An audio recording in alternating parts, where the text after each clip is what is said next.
Prey mất. Prey mất.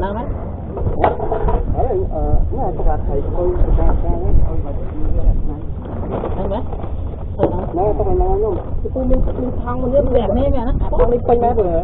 Mấy đi ôn nó tao tao vô chắc tao cái con đây nhá. Tao ấy, nó phải đi bấy. Đã thấy nó sao chỗ nhà thấy hơi hẳn chứ xả thôi.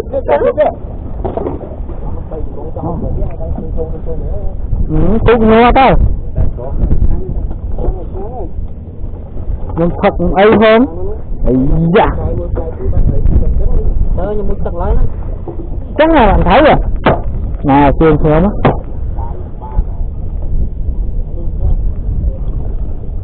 mẹ đó băng mẹ tớp lên anh đi chụp cái vai dơ này thành su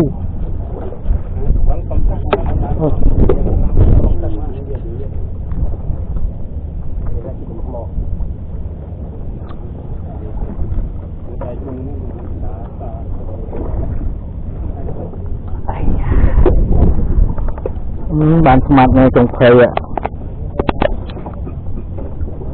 đây chọn tao mô 100 này con không riêng bạn mà con từ này cho nó chui ở đây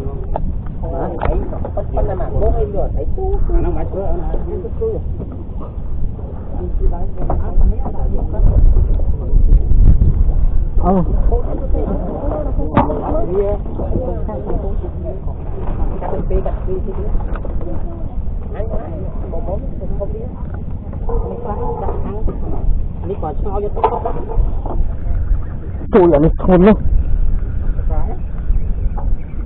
thôn play từ cái nên là thấy đó khẽ không tung tiếp đâu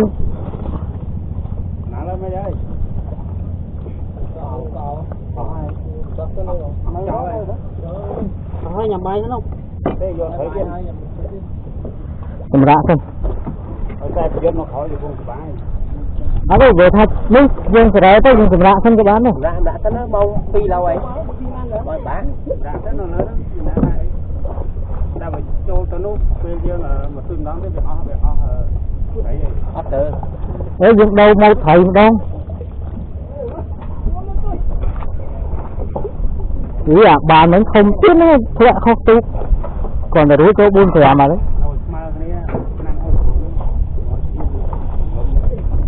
tôi cũng đã thấy được đúng